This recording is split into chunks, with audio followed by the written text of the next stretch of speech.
பல்வேறுபட்ட சபைகள் இருந்து கொண்டிருக்கின்றன. அந்த சபைகளுடைய அமைப்புகள், அந்த சபையை நடத்துவதற்கான நோக்கங்கள் என்பவற்றின் அடிப்படையில் அவைகள் வித்தியாசப்படுகின்றன. ஒரு பொதுவான சபையில் யாராவது அமர்ந்திருக்கும் பொழுது இன்னும் ஒருவர் அங்கே வந்துவிட்டால் அவருடைய சிறப்பு கருதி இவரை எழுப்பி அனுப்புவதென்பது அழகான ஒரு விடயம் அல்ல. அதே நேரத்தில் ஒருவர் ஒரு சபையில் உட்கார்ந்திருக்கும் பொழுது ஏதேனும் தேவைக்காக அவர் எழுந்து சென்று திரும்ப அவர் வருகிறார், அந்த இடத்தில் வேறொருவர் அமர்ந்திருக்கிறார் என்பதும் அழகான விடயம் அல்ல.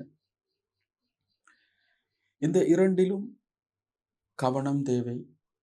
நாங்கள் சபைகளை உற்று நோக்குகின்ற நேரத்தில் இந்த மாதிரியான நிகழ்வுகளை பார்க்கக்கூடியதாக இருக்கிறது. பொதுவான சபை குறிப்பான சபை என்று இருக்கிறது. குறிப்பான சபையில் முன்னே அங்கம் வகிக்க வேண்டியவர்கள் வந்துவிட்டால் அவர்களுக்குரிய இடம் அங்கு வழங்கப்பட வேண்டும்.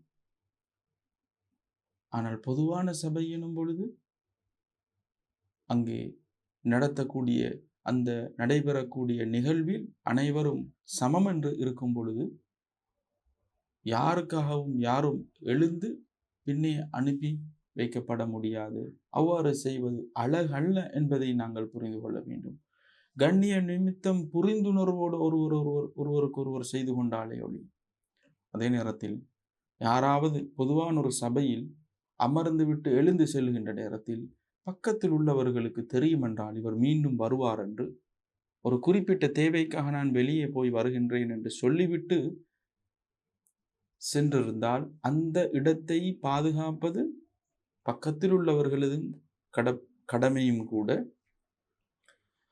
அவ்வாறு சென்றவர் மீளே வந்து அமர்வதற்கு மிகவும் தகுதியானவர் என்பதையும் நாம் புரிந்து கொள்ள வேண்டும். நபி ஸல்லல்லாஹு அலைஹி வஸல்லம் கூறினார்கள், இதா காம அஹதுக்கும் என்று சொல்லி வரக்கூடிய ஒரு நீண்ட ஹதீஸ் தொடரில் எவரொருவர் மன் காம மின் மஜ்லிஸிஹி சும்ம ரஜா இலைஹி ஃபஹுவ அஹக்கு பிஹி, ஒரு மஜ்லிஸிலிருந்து எழுந்து விட்டு திரும்ப அந்த இடத்துக்கு அவர் வந்தால் அவர்தான் அதற்கு மிகவும் தகுதி வாய்ந்தவர் என்று நபி ஸல்லல்லாஹு அலைஹி வஸல்லம் கூறி ஹதீஸை நாங்கள் முஸ்லிம் கிரந்தத்தில் 2179வது ஹதீஸாக பார்க்கின்றோம்.